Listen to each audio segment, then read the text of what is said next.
Yeah, so one thing that I still tell everybody who's a part of my team to have is the $10,000 mindset.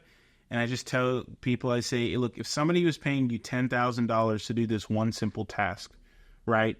What would you do differently than what you're doing now? So, for example, if I was a videographer who was working for me and I asked somebody, I said, hey, if somebody was paying you $10,000 to shoot this video, what would you do different?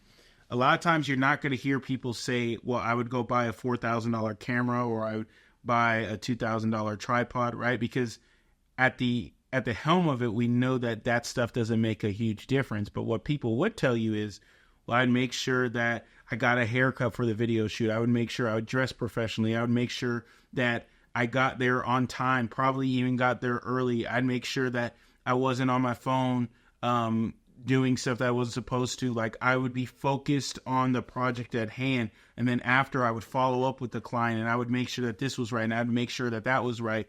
And the thing I always tell people is, a lot of the stuff that you just mentioned is free. So why don't you do it anyway? Because the only way that you're going to get to getting those dream projects and those dream clients is if you do all that free stuff that separates you now, right?